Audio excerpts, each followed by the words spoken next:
नमस्कार, स्वागत है साहित्यिक झरोखा चैनल पर। आज हम करेंगे जयशंकर प्रसाद का निबंध काव्य और कला की समीक्षा। देखिए, ये निबंध काफी बड़ा है और जयशंकर प्रसाद जी की जो भाषा है वो भी तत्सम शब्दावली है। ऐसे में इस निबंध को कम शब्दों में बांधना थोड़ा मुश्किल कार्य है, लेकिन फिर भी मैंने यहाँ प्रयास किया है। उम्मीद करती हूँ कि ये आपके लिए उपयोगी होगा। तो आइए देखते हैं। यहाँ पर जयशंकर प्रसाद के निबंध काव्य और कला उनकी साहित्यिक दृष्टि और सौंदर्य चेतना का अद्भुत उदाहरण है। इस निबंध में उन्होंने कला के स्वभाव, विस्तार, उद्देश्य और सामाजिक महत्व पर गहराई से विचार किया है। समीक्षा की बात करें तो इसके लिए हम कुछ बिंदु निर्धारित कर सकते हैं, जिसमें पहला है विषय वस्तु की व्यापकता। प्रसाद कला को लेकर केवल मनोरंजन या प्रदर्शन का साधन नहीं मानते, बल्कि उसे मानव के अंतर्मन, संवेदना, कल्पना और सत्य के उच्चतम स्वरूप का प्रकटीकरण बताते हैं। यानी कला केवल मनोरंजन के लिए नहीं है, दिखावे के लिए नहीं है, बल्कि वो मानव के मन के भीतर के जो संवेदनाएं हैं, उसकी जो कल्पना है और सत्य का उच्च रूप है, उसको प्रकट करने का साधन क्या है? कला है। वे काव्य को कला की सर्वोत्तम अभिव्यक्ति मानते हैं, क्योंकि उसमें भाव, कल्पना, शब्द सौंदर्य और संगीतात्मकता एक साथ मिलते हैं। तो प्रसाद जी के अनुसार काव्य का क्या है? ये कला की सबसे उत्तम अभिव्यक्ति काव्य है। दूसरा हम यहाँ पर पॉइंट बनाएंगे, काव्य कला की स्वायत्तता का समर्थक दृष्टिकोण। प्रसाद कला को किसी भी बाहरी नियंत्रण, राजनीति, धर्म या समाज के बंधन में नहीं देखते। उनके अनुसार कला का काम आदेशों का पालन करना नहीं है, बल्कि मनुष्य को भावात्मक और आध्यात्मिक उन्नति की ओर ले जाना है। स्वायत्तता यानी स्वतंत्रता के समर्थक हैं कि काव्य कला कैसे वातावरण में लिखी जाए, कैसे विचारों से युक्त हो, जिसमें स्वतंत्रता हो। यानी जो कवि है वो किसी के दबाव में आकर काव्य की रचना ना करे।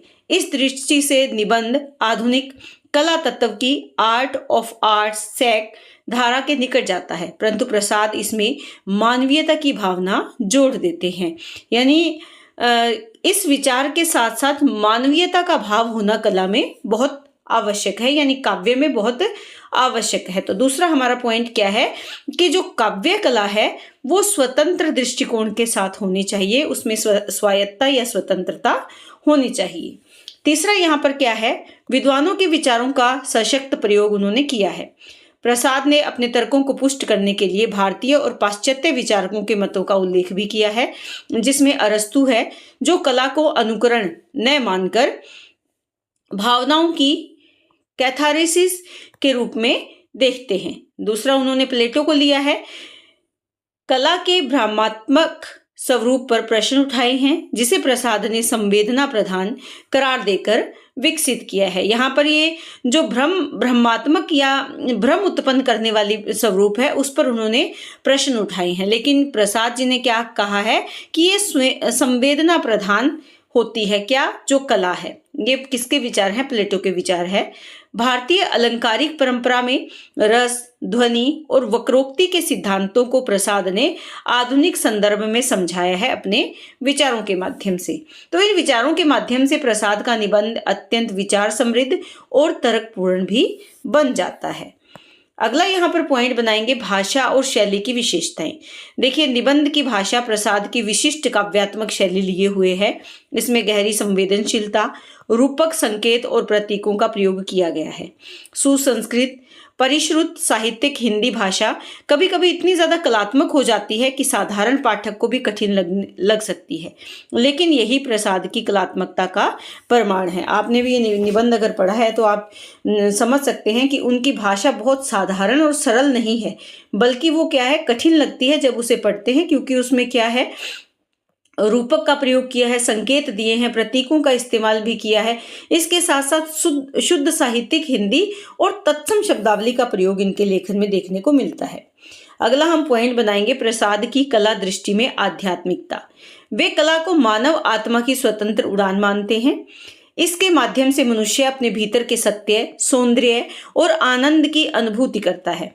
इस प्रकार प्रसाद की कला दृष्टि केवल सौंदर्यवादी नहीं है, बल्कि आध्यात्मिक और मानवीय भी है। तो ये उनके कला का गुण है कि उसमें आध्यात्मिकता को भी शामिल किया है और मानवतावादी विचार भी उसमें शामिल है।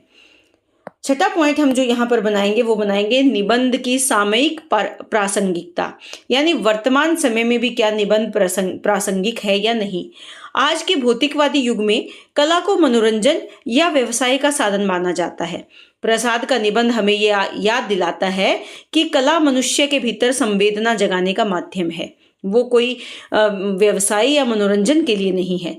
कला समाज के अंदर मानवीय रिश्तों को गहरा बनाती है। कला मनुष्य को ऊंचाइयों तक ले जाने वाली शक्ति है। इस दृष्टि से निबंध को अगर देखें तो ये आज भी अत्यंत प्रासंगिक है, क्योंकि वर्तमान समय में भी कला को किसके लिए इस्तेमाल किया जा रहा है, मनोरंजन और व्यवसाय का साधन माना जाता है।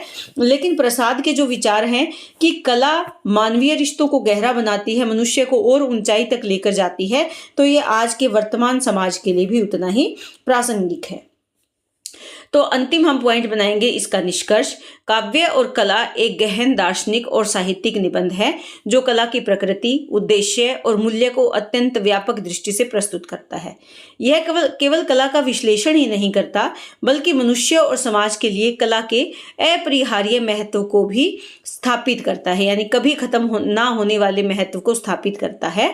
भाषा की काव्यात्मकता और विचारों की ऊंचाई इसे निबंध साहित्य में विशेष स्थान प्रदान करती है। तो इस तरह से आप इस निबंध की समीक्षा कर सकते हैं।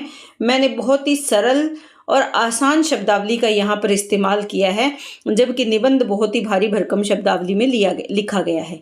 तो उम्मीद करती हूँ कि ये प्रश्न आप अच्छे से याद कर पाएंगे और कल जो आपका पेपर है उसके लिए ये आपके लिए उपयोगी होगा। बहुत बहुत धन्यवाद। इसी तरह चैनल से जुड़े रहें।